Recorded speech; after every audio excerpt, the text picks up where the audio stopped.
Hey, welkom terug bij Karin's Papercraft. Welcome back. Thank you very much for watching. Wat leuk dat je weer kijkt. Dankjewel. Voor vandaag heb ik een kaart nagemaakt uit de Mini Catalogue. Today I've cased a card from the Mini Catalogue, the January-June 2021. And it's on page 53. Hij staat op bladzijde 53. Hier zie je hem. Gemaakt met de Woodland Wonder stempelset, Woodland Wonder stamp set. And this has a nice fold. And although the measurements are in the catalogue, en hoewel de maten in de catalogus staan, heb ik toch even na moeten denken hoe ik het beste kon aanpakken. It took me some time to figure out how to do it, because I had to lengthen my tree stamp. Ik moest die boom wat langer maken. Kijk, zo begin je. This is what you start out with. And then this is folded. And this is what you get. This is the finished card. Deze kaart heb ik af, dus je gaat dat rillen en vouwen. So you score it and fold it. And then I made a change. I wanted the number of the birthday on the flag. Dus het nummertje van de verjaardag, het getal van de verjaardag wilde ik op het vlaggetje. Ik heb die dan gestanst met de letterpretstanzen. I've used the playful alphabet dies for my little letters. And I needed 4 of these cards. Ik had 4 kaarten nodig, allemaal voor achterneefjes van me. Je bent oud-tante of niet. All for great-nephews of mine. So, today's video is on how to make this cute card. En de video van vandaag gaat erover hoe je deze leuke kaart kunt maken.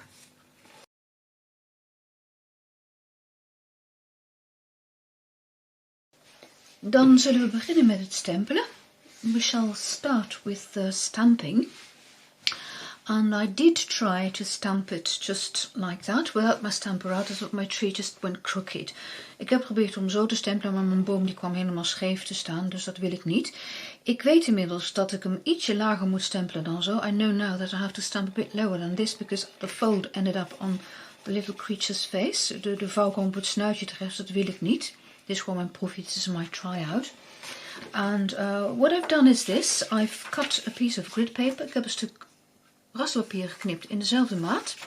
En ik weet dat ik de stam van mijn boom langs deze lijn wil hebben. I want to stem the trunk of the tree. The tree hasn't got a stem, it's bigger. The trunk of the tree along this line. And I know that I want to stamp my leaves just there. So I'm starting with the leaves. And I'm going to stamp in Memento Tuxedo Black. Even stempels erbij pakken.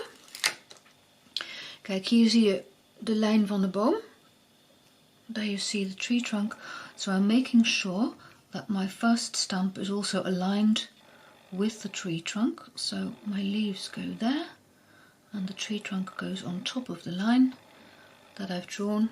And now I pick up my stamp and make sure it's in the corner. Even in het hoekje duwen. En dan ga ik eerst stempelen op mijn rasterpapier. First I'm going to stamp on the grid paper. To make sure everything is where I want it. Om er zeker van te zijn dat alles uitkomt waar ik het wil hebben. En dan straks pas ga ik, als mijn stempels op zijn plaats zitten, dan ga ik pas op het echte papier stempelen. And I'm going to do the real stamping when all my stamps are where I want them to be.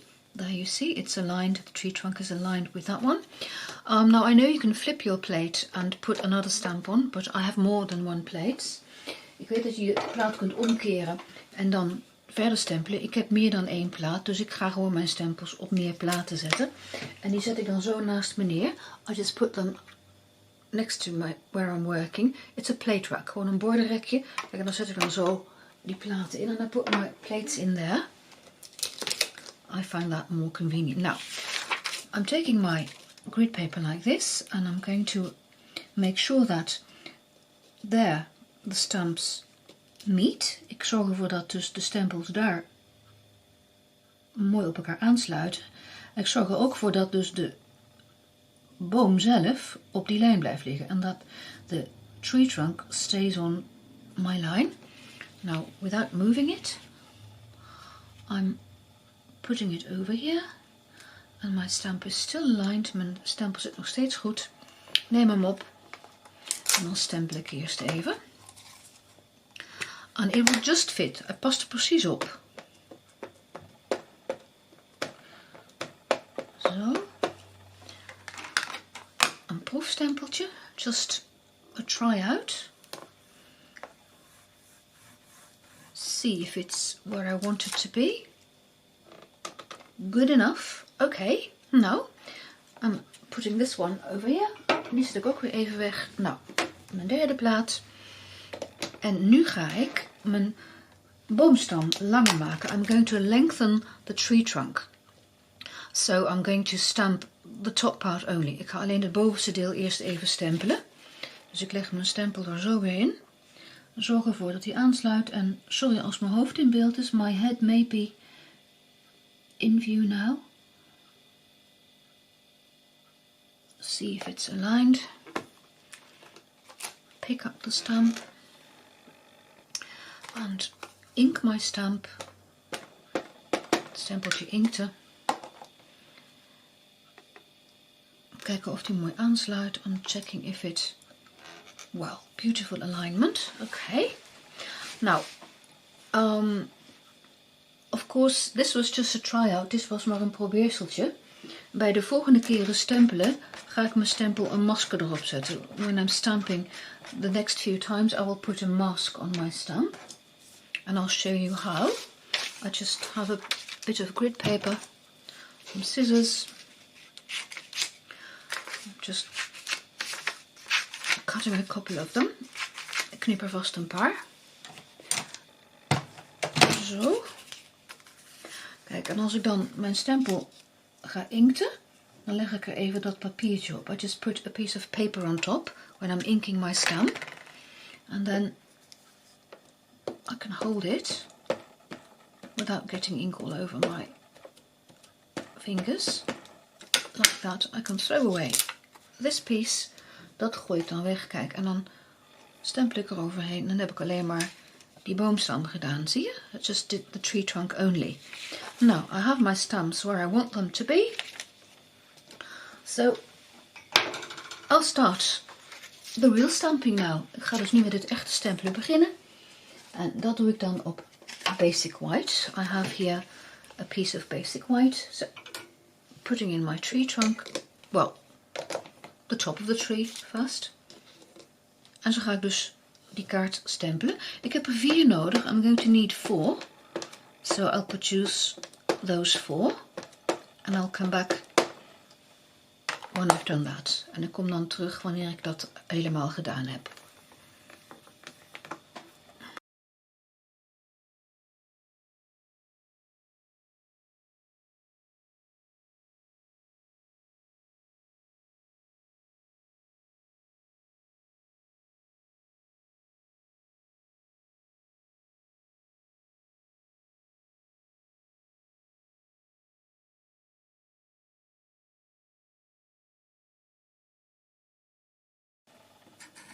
Nou, bijna klaar. Nearly finished. So I'm inking up the last one and stamping it.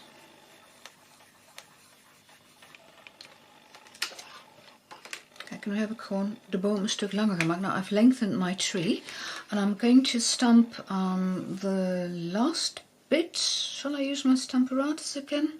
Why not?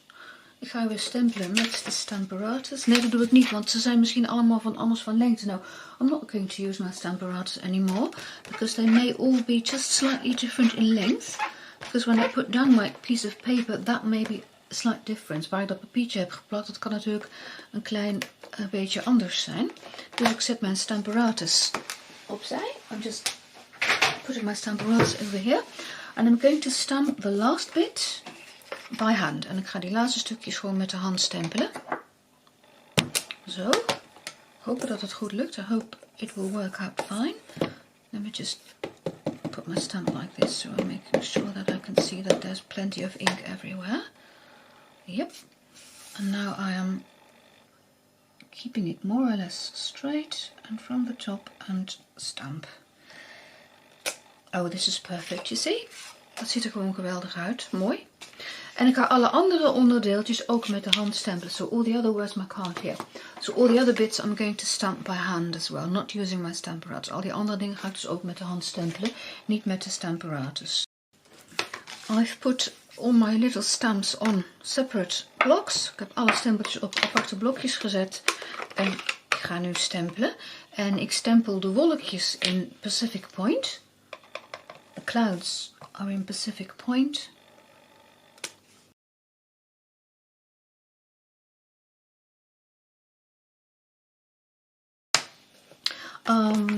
Deze hip hip hooray, die heb ik eruit gesneden. I cut out the hip hip hooray because I want to be able to write in my stamp. Ik wil daar dingen in kunnen schrijven of in kunnen stempelen. Dus vandaar dat ik hem maar uitgesneden heb. Dan ziet hij er zo uit. This is what it looks like now. Oh, I need my flagpole vast. Ik heb natuurlijk eerst het vlaggenstokje nodig. En waar had ik hem gedaan? Oké. Een beetje hier zo onder die owl. Yeah. Just under the owl. There we go. Is this still wet? I'm not sure. Now I'm stamping my flag on top of that. Okay.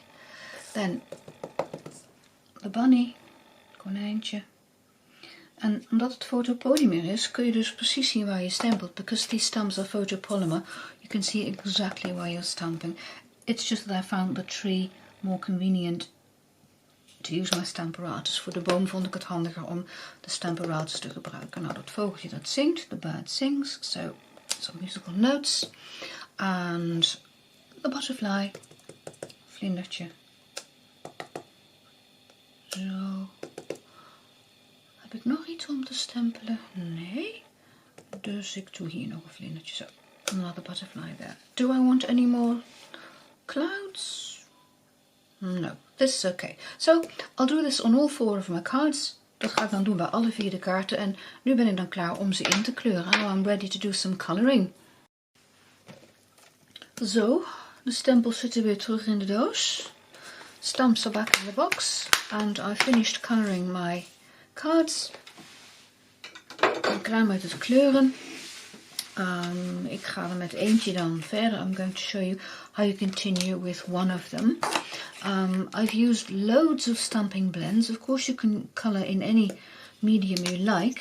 Ik heb heel veel blends gebruikt. Die kunnen in elk medium dat je maar wilt kleuren. Ik vind de blends gewoon mooie diepe kleuren geven. Niet zozeer donker, maar diepe. I think that the blends just make beautiful colors. So I'm using the blends for the colors and for the convenience as well. En natuurlijk ook voor het gemak, want ze kleuren makkelijk. Ik heb in de meeste gevallen de lichte en de donkere gebruikt. In most cases I've used the dark and the light one. The dark one to create a bit of shadow. Die donkere om dan wat schaduw te maken.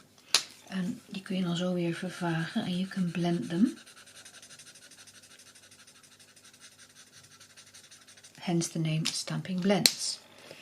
Now then, this is one card finished, and well, I've got my colours here. Cinnamon Cider Light for the tree, Daffodil Light, light and dark for the birds, Pumpkin Pie for the squirrel, light and dark, Petal Pink for the snouts, voor alle snuitjes Petal Pink, Rococo Rose for the little rabbit, Granny Apple Green for the leaves and the grass, Mint Macaron for my flag, Seaside Spray for the owl, Purple Posy Light and Highland Heather Dark for the butterflies, and I've got, I didn't write it down, I should have, this is Poppy Parade. I'll use this for my blog post later, light and dark, Poppy Parade, light and dark. Okay, now then. You have to do some scoring. Je moet ook nog wat even rillen. En dat doe je dan met die lange zijde boven with a long side top. You score at 5 1/4 on this side, 5 1/4 op deze kant. En ik zie dat ik toch door het snuitje heen ril, maar het valt wel mee. I see that I'm still scoring just across that little creature. But okay, it's a raccoon, isn't it? Ja, zo'n bosbeertje. But het valt wel mee. En dan keer je hem om. You just flip your card over and you score at 8. Want dan kun je hem zo vouwen. This is how you fold it up. And you fold it down. Like that. And from above you just see the tree. En dan zie je gewoon de boom. Als je dan openvouwt, dan zie je dit. Dan hebben we nog een onderkaart nodig. We need a base card as well. This is terracotta tile, 11 inches, and I'm going to score it at 5,5, dus 28 centimeter, en die ril ik dan op 14 centimeter. Nou, die gaan we ook weer vouwen. Folding it, and we're going to stick that card on top. En dan gaan we dus die kaart erop plakken. Kijk even of ik hem weg kan zetten zonder dat hij omvalt. I'm trying to put it down in such a way that it doesn't fall over. Okay, so I want my seal plus. Oh, there's the lid. Ha, ik was het dopje kwijt. Gevonden. Een beetje Seal Plus en dan wat Tombow erop. Liquid glue.